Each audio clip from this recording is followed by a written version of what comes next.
अस्सलामु अलैकुम वरहमतुल्लाहि वबरकातुहू। अल्लाह करे कि आप अच्छे हों, सेहत और सुकून के साथ जी रहे हों। अल्लाह आपको खुश रखे, सेहत और सुकून के साथ रखे।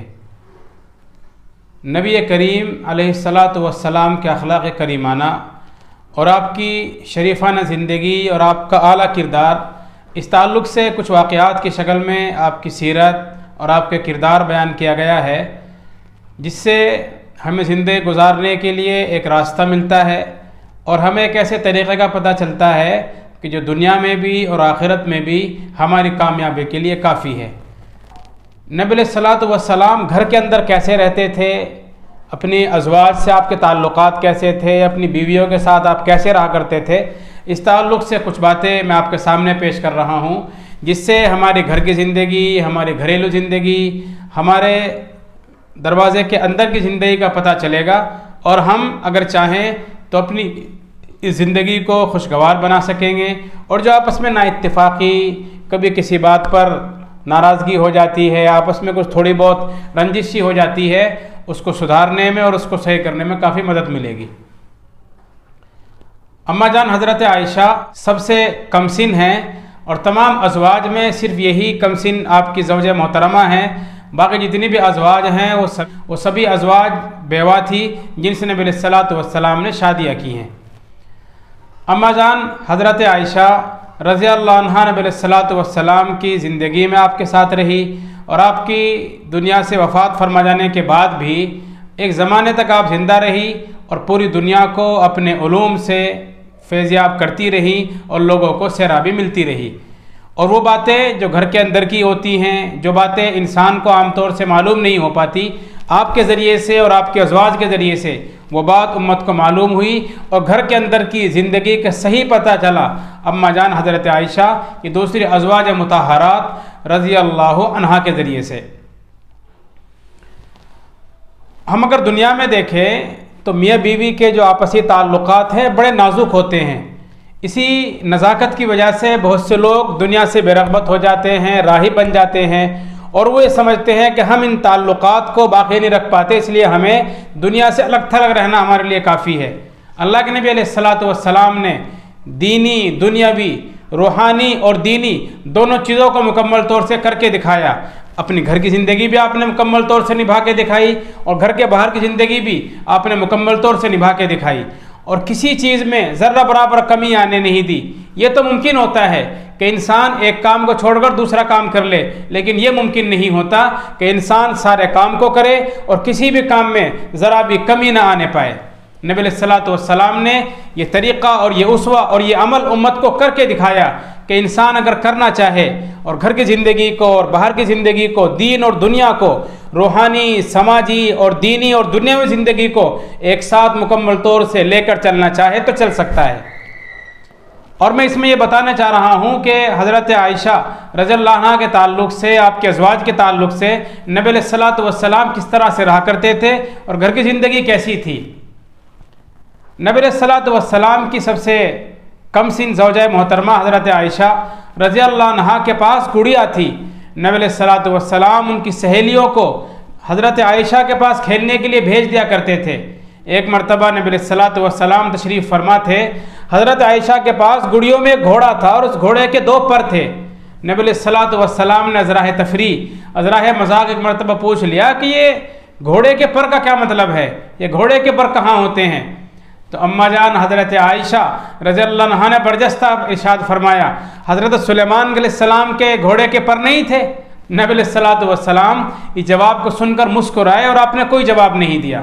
एक मौके पर हज़रत आयशा नबी अलैहिस्सलातु वस्सलाम के साथ थी और मस्जिद नबवी में ख़ास मौक़ों पर नेज़ाबाजी की मशक़ हो रही थी और हबशी ग़ुलाम और हबशी लोग, हबशा के रहने वाले नेज़ाबाजी करतब दिखा रहे थे। नबी अलैहिस्सलातु वस्सलाम, आपका हुजरा मस्जिद के बिल्कुल बराबर में था, आप हुजरे में खड़े थे और अम्मा जान हज़रत आयशा आपके यहाँ अपना सर रखकर एक देर तक, काफ़ी देर तक उस मंज़र को देखती रही और नबी अलैहिस्सलातु वस्सलाम अपनी बीवी के खातिर, अपनी ज़ौजा मोहतरमा के खातिर काफ़ी देर तक खड़े रहे। अगरचे आपको परेशानी हो रही होगी या आपको थकन महसूस हुई होगी, लेकिन आपने उसकी दिलजमी के लिए, अपनी ज़ौजा मोहतरमा की खुशी के लिए आपने इसको बर्दाश्त किया और उन्हें देर तक वो करतब दिखाए। जश्न वहाँ हो रहा था, जो नेज़ाबाजी की मश्क हो रही थी और नेज़ाबाजी के जौहर दिखाए जा रहे थे।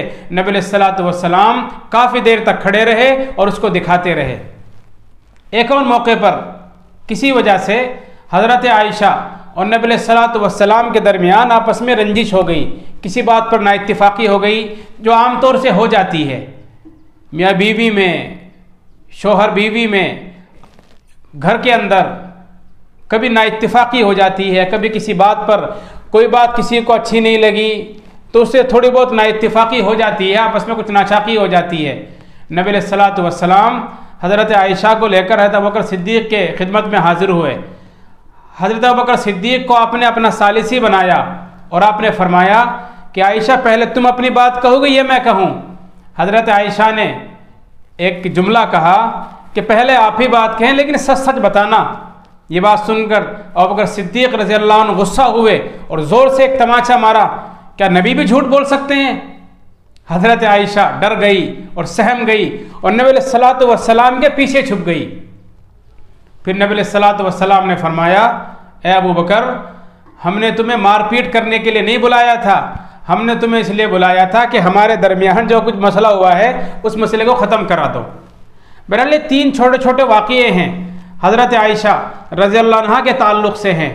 नबी अलैहिस्सलातु वस्सलाम ने एक मौके पर इरशाद फरमाया था, खैरुकुम लिअहलिही व अना खैरुकुम लिअहली, कि तुम में सबसे अच्छा वो आदमी है जो अपनी बीवियों के साथ अच्छा हो और मैं तुम में सबसे अच्छा हूँ अपनी बीवियों के ताल्लुक़ से।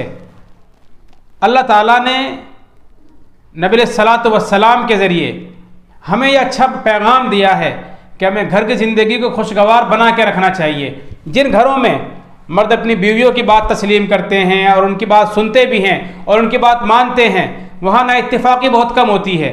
और जहाँ मर्द अपना रौब जमाते हैं, अपनी धाक बैठाना चाहते हैं और हर मसले में अपनी बात मनवाना चाहते हैं, तो वहाँ नाइत्तिफ़ाक़ी होती है और इख्तिलाफ भी होता है।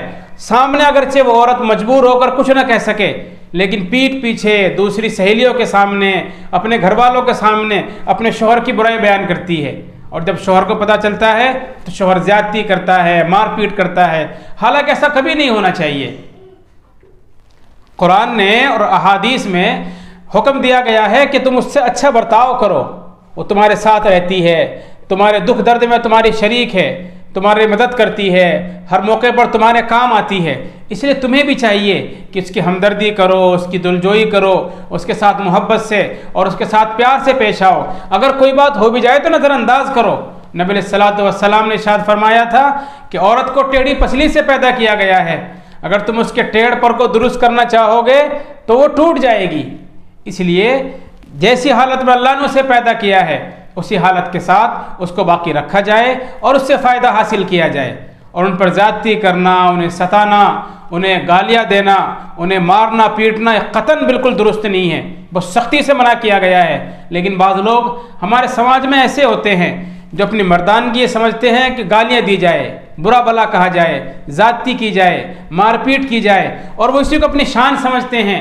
और वो समझते हैं कि अगर मैं ज़्यादती ना करूँ, मारपीट ना करूँ, अगर मैं गालियाँ ना दूँ और गलत जुमले, गलत बातें, बुराइयों वाली बातें अगर मैं ज़बान से नहीं निकालूंगा तो फिर मर्द में कैसा है? मर्द आप ऐसे नहीं हैं। इससे पहले भी मैंने बताया था कि शेर के बारे में आता है कि वो सिर्फ अपनी मोहतरमा से डरता है, किसी और से नहीं डरता। इसलिए अगर आप दब रहे हैं और बात को बर्दाश्त कर रहे हैं तो यह आपकी बुलंद किरदारी की दलील है और आपके अच्छे अखलाक की दलील है और आपके बड़े होने की दलील है। और अगर आप बात बात पर मारते हैं, बात बात पर बुरा भला कहते हैं, बात बात पर गालियाँ देते हैं, उनके घर वालों को आप बुरा भला कहते हैं, तो इसका मतलब ये है कि आप अच्छे शौहर नहीं हैं। नबी अलैहिस्सलातु वस्सलाम ने इन तीनों वाक़ियों में अच्छा पैगाम दिया है कि हमें चाहिए कि अपनी बीवियों की दिलजोई करें, उनके साथ मोहब्बत से पेश आए और उनके साथ प्यार से पेश आए। औरत ज़्यादती करने की चीज़ नहीं बल्कि औरत प्यार करने की चीज़ है। हमें प्यार सीखना भी चाहिए और हमें प्यार सिखाना भी चाहिए। नबी अलैहिस्सलातु वस्सलाम की सीरत हर मौके पर हमारी रहनुमाई करती है और ज़िंदगी का कोई गोशा ऐसा नहीं है जो गोशा खाली हो और जिस गोशे में नबी अलैहिस्सलातु वस्सलाम ने हमारी रहनुमाई ने की और हमें सही तरीक़ा ना बताया हो। घर के अंदर की ज़िंदगी को अगर हम सही बनाना चाहते हैं, खुशगवारी चाहते हैं और घर के माहौल को गम का माहौल नहीं बनाना चाहते, प्यार मोहब्बत का माहौल बनाना चाहते हैं, खुशी का माहौल बनाना चाहते हैं, अगर आप चाहते हैं घर में जाते ही आपका दिल बाग बाग हो जाए और आपका चेहरा खिल उठे, तो आप इन बातों को इख्तियार करें। अपनी बीवियों के साथ हमदर्दी करें, उनके साथ अच्छाई का मामला करें। इंशाअल्लाह आपका घर जन्नत का गहवारा बनेगा और जन्नत का नमूना बन जाएगा। अल्लाह ताला हमें नबी अलैहिस्सलातु वस्सलाम की सीरत पर अमल करने और उसे अमली तौर पर ज़िंदगी में लाने की तौफ़ीक़ अता फ़रमाए। अस्सलामु अलैकुम व रहमतुल्लाहि व बरकातुहू।